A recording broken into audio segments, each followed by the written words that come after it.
Witajcie moi mili, ciekawy przedstawiciel, jeśli chodzi o hot hatche. No pomyślelibyśmy, kurczę, Volkswagen Polo, co tu może być takiego ciekawego? Ale zobaczcie, wersja GTI, ponad 200 koni mechanicznych, lekko ponad 1300 kg masa własna. Wiecie co w tym samochodzie jest najciekawsze? W wersji GTI jest to bardzo dorosły samochód. Tak jest to maszyna, która przypomina nam starsze, takie hot hatche, które były robione za starej szkoły. Nie jest to może najszybszy samochód na świecie, chociaż jest bardzo dynamiczny, no bo 6,5 sekundy do setki, 240 wpisane ma. Wizualnie jest dość stonowany i taki tradycyjny raczej. Gdy siądziemy tutaj za kierownicę, przymierzymy się, pomyślimy, kurczę, jakbym tu kiedyś był. W dzisiejszym filmie przyjrzymy się tej maszynie z bliska, zmierzymy ją raceboxem oraz później skoczymy na próbę autostradową. Czy to taki ostatni Mohikanin? Sam nie wiem, no ale jeśli szukamy sobie takiego rozsądnego samochodu, który ma nam dać frajdę z jazdy, no to proszę bardzo, często właśnie o polówce GTI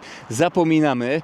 Tutaj mamy do czynienia z bardzo świeżym egzemplarzem, rocznik 2024, także jest to Polift. W ogóle jeśli chodzi o ceny takich polówek, myślę, że jest to też ciekawy temat, bo gdy zajrzymy sobie na stronę producenta, no to te ceny będą dość wysokie, bo takie 160-150 tysięcy złotych za Polo, jakby nie patrzeć trochę to jest. Ale weźmy też pod uwagę to, iż możemy po prostu dostać rabat. Są też używki przedliftowe za mniej więcej 70 tysięcy złotych. No myślę, że w tej cenie, czy to jeśli mowa o używce, czy nówce, no auto ma sporo do zaoferowania. Czekajcie, odpalimy sobie, będzie widać, że jest to nowy Volkswagen. Zwróćcie uwagę, 2024 rok, a jest tutaj normalny, ręczny i pyk. Proszę bardzo, jeśli chodzi o Polifta, no to cały przód tutaj został zmieniony, czy to grill, czy to reflektory, czy to zderzak. Wszystko jest LEDowe, na nagraniu pewnie będzie mrugać. Reflektory wycinające IQ Light i połączone one są tutaj z takim light barem idącym przez środek. Wiecie, to nie jest do końca tak, że mamy do czynienia z jakimś zabytkowym samochodem, który jest oferowany aktualnie w salonach. W pewnym sensie jest tutaj po prostu duch starego Waga, ale auto ma bardzo szybką skrzynię biegów. Dość bogate wyposażenie, nawet standardowe. Zobaczcie, takie reflektory, które wycinają w Polo. Emblemat GTI, bardzo dumnie to wygląda. Tutaj wlot jest prawdziwy, tutaj po środku jest prawdziwy i po bokach no to fake. Tutaj światła przeciwmgłowe, też ciekawy kształt. Felgi, jakie tutaj mamy, wcale nie są duże, bo 17 cali, a myślę, że w sam raz one pasują do tego samochodu. Można było wybrać większe, ale te są optymalne, żeby tym autem śmigać sobie na co dzień. Oponki 215/45. Wiecie co, kiedyś sam miałem Seata Leona Top Sport i miał on 17-calowe felgi. Nawet nie jestem pewny, czy oponki nie były takie same. Ja wam mówię, duch starego Waga, ale wiecie, auto z drugiej strony jest lekkie, no mając węższe oponki też łatwiej możemy dojść do granic ich przyczepności, no i granic tego samochodu, jak tam sobie lawirujemy po zakrętach i wszystko to będzie odbywało się w bezpieczniejszy sposób, a co za tym idzie, zabawa będzie tutaj mega. Polift, no to tył też został zmieniony, właśnie tak jak wcześniej wam pokazałem, reflektory LEDowe, takie ciekawe tutaj są, widzę, formy, ciekawe. Zderzak z tyłu, tutaj też taka biała dokładka. Prawdziwe dwie końcówki układu wydechowego. Też emblemat GTI, czerwony. Dobra, na chwilkę zgasimy sobie maszynę. Ogólnie wizualnie jest takie mocno golfowate. Nie ósemkowato, a siódemkowato jeszcze, bo te Polo weszło na rynek w 2017 roku, coś takiego. Bagażnik ma 351 litrów pojemności. Wcale nie jest taki mały. I wiecie co? Jak tak spojrzymy sobie na Golfa 4, który według wielu wcale takim małym samochodem nie jest. To Golf 4 ma zaledwie chyba o 19 litrów większy bagażnik. Proszę, koło zapasowe dojazdowe. Rzadki element wyposażenia, koło zapasowe. Polóweczka jest troszkę krótsza od Golfa 4, ale szersza, wyższa, ma większy rozstaw osi, więc ma więcej też miejsca w środku. Tutaj jeszcze jaka aero, dokładeczka. Już myślałem, że to jakiś Max Tonik dołożony. Naprawdę bardzo dorośle. Jeśli chodzi o boczek drzwiowy, no to co? Tutaj jest twardo, jest twardy, cały jest twardy boczek drzwiowy. No szkoda, że Volkswagen chociaż tutaj nie zrobił czegoś miękkiego. Jest bardzo ordynarny, tak, nawet surowo, ale GTI hashtag, no to nie jest po prostu dla jakichś mięczaków. wersja, siateczka, petrolche, kratownica, charakterystyczna też dla GTI-ków przecież. Tu już w ogóle jest nawet nawiązanie do Golfa GTI pierwszej generacji. Wiele osób nawet nie wybiera celowo skór w GTI-kach, by mieć właśnie taką kratkę. No dwumetrowiec za dwumetrowcem raczej będzie miał tutaj ciężko, ale to wcale nie jest powiedziane, że tutaj się nie mieszczę. Nie jest to przecież Volkswagen Passat, tylko polóweczka. No osoby o wzroście, nie wiem, 185 cm, myślę, że 4 tutaj by się zmieściły normalnie. Nie wiem, czy podłokietnik był tutaj dostępny, ale w tym egzemplarzu go nie ma. Może teraz tego nie widać, ale mamy tutaj 2 porty USB-C i kabina pasażerska z przodu. Proszę. Też tak tradycyjnie, po wagowemu, zachowawczo, wszystko jest stonowane. Przejdziemy sobie do przodu. Napis Volkswagen, no tutaj jest oklejony folią, te słupeczki, dlatego to takie jest odcięcie. Jest ok, tak mechanicznie, ale też nie ma tutaj rezonowania metalicznego. Tu jest twardo, no tutaj jest jedyny miękki element. No i tutaj jest też twardo. Schoweczki są duże, praktyczne. W końcu jest to Volkswagen, no to ten wóz również musi być ergonomiczny. Foteliska są dość duże, dość wygodne, ale też całkiem nieźle trzymają nas na boki. To jest bardzo sztywne. Jeśli chodzi o miejsce z przodu, siedzi się troszeczkę wyżej, ale pozycja za kierownicą jak najbardziej ok. Hot hatchowo, tak jest, hot hatchowo. I widok z perspektywy kierowcy. Wiecie, tutaj nawet jak się wchodzi i nas ten fotel po prostu tak otula, no to wiemy, że coś tutaj jest na rzeczy. Palimy maszynę, no i tutaj też odpalamy i jest takie burczonko, ale takie dorosłe. Jest to takie z zewnątrz dość naturalne, nie mamy tutaj pops and banksów, jedynie takie delikatne takie chrapnięcie jakby, ale z głośników jak tutaj słyszę w trybie sport, Chyba jest delikatne takie podbicie, ale jeśli nie wiem, czy jest to podbicie, no to już jest ok. Przynajmniej nie jest to jakieś takie strasznie sztuczne. Liczniki LCD, naciskamy View. Wszystko to jest bardzo proste w obsłudze. Prędkościomierz do 280 km na godzinę. No i komputer pokładowy. Tutaj w bok jeszcze sobie możemy przechodzić. O, teraz widać wszystko, myślę. Kierownica, wyraźne bicepsiki, zarysowania, tutaj też po bokach, jest podcięcie, emblemat GTI. Hashtag rasowość, ale hashtag też tradycji stało się zadość, bo wcześniej w przedlifcie była tutaj haptyka. Haptyka, czy można tak to nazwać? Były haptyczne takie panele, no tutaj w polifcie są po prostu tradycyjne, normalne, wygodne przyciski. Super! Można. Poliftowy emblemat też jest inny. Deska rozdzielcza, czy jest twarda? Nie, jest miękka. A ja kiedyś testowałem chyba 1.0 TSI polóweczkę. Pamiętam taką pomarańczową i chyba była twarda decha, ale no ręki sobie uciąć nie dam. Tutaj jest też miękko na dole. Twardo właściwie dopiero tutaj się zaczyna. Ale no, możemy sobie tutaj szarpać to wszystko i nic nam się w ogóle nie odzywa. Takie oto uchwyty na kubeczki.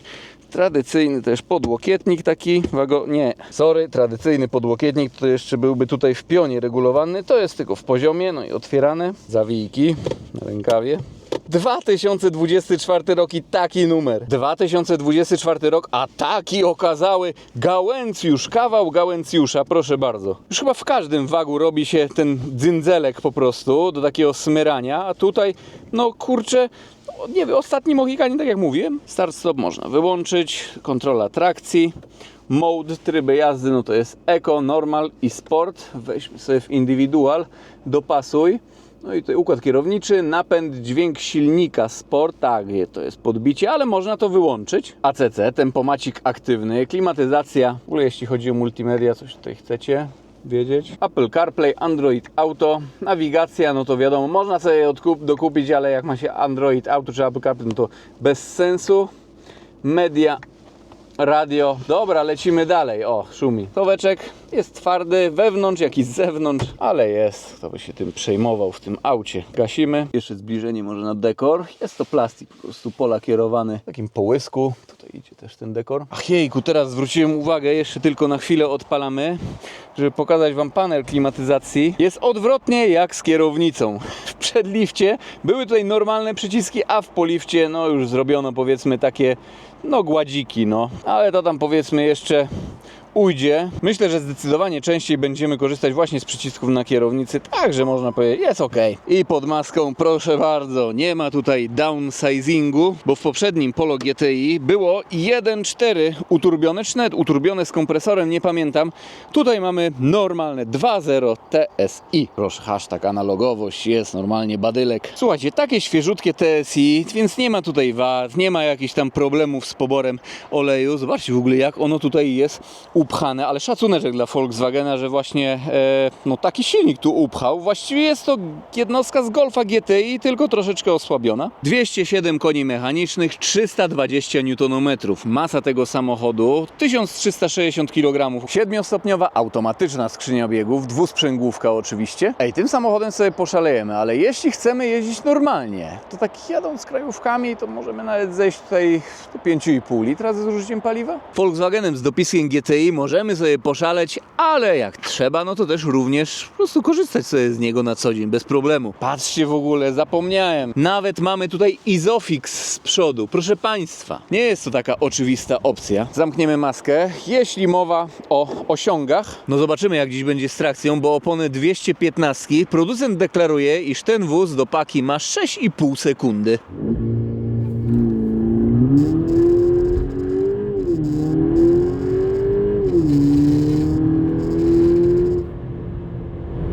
A prędkość maksymalna to podobno 240 km na godzinę. No bardzo jestem ciekaw, co tutaj będzie działo się na próbie autostradowej, ale auto jest dość lekkie i dzisiaj ostro wieje. Myślę, że możemy przenieść się pod autostradę, ale jeszcze taki szybki soundcheck.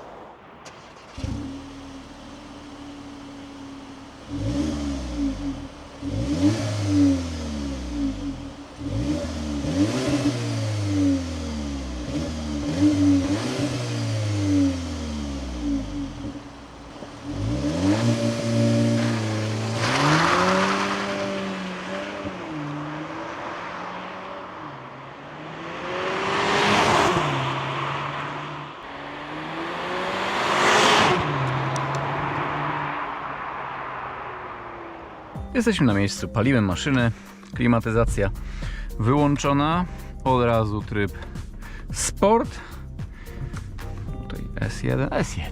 Możemy startować, myślę. Ręczny jeszcze muszę tutaj spojrzeć, proszę bardzo.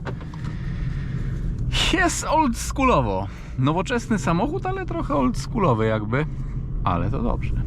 Skrzynia nie jest zdecydowanie tutaj oldschoolowa, jest bardzo szybka, bezpośrednia.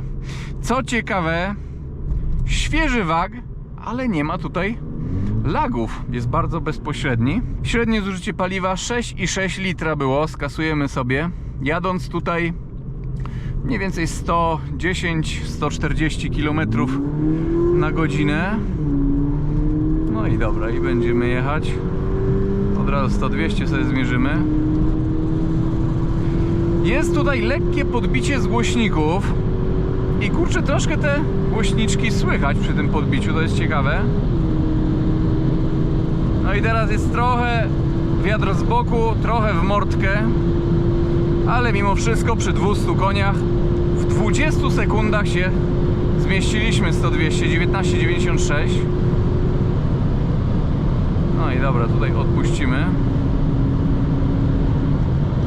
No i musimy zwolnić, bo wyprzedzanie. No wiatrzysko dzisiaj jest, szczerze mówiąc, brutalne dla nas. Jak nie w mordkę, to z boku. Będę patrzył tutaj na tym moim odcinku całym za fragmentami. Będę się rozglądał za fragmentami, które są troszeczkę tak po bokach osłonięte. Ale może być ciężko. No zobaczymy. Jest tutaj szpera elektryczna XDS, mechanicznej nie było oferowanej. Wiem, że w innych małych hot hatchach typu Fiesta nawet mechaniczna była w opcji. Tutaj jest elektryczna, generalnie trochę czuć jej działanie. Układ kierowniczy jest bezpośredni. Może jego wspomaganie mogłoby być troszkę delikatniejsze, by było nam ciężej.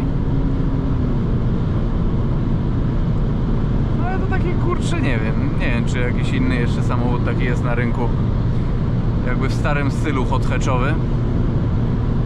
No dobra, tutaj będziemy się tak powoli już bujać.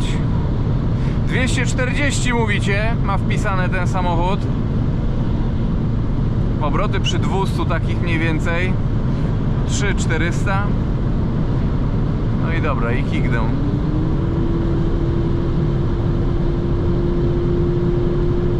No, to już takie troszeczkę bardziej wszystko osłonięte i zobaczcie, jak tutaj się już bujamy. Czekajcie, sobie tutaj podgląd zrobię.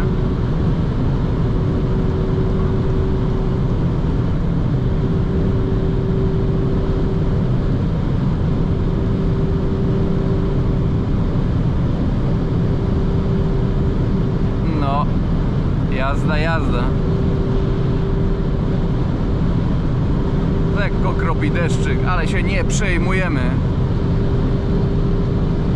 No i patrzcie, podwiatrzysko.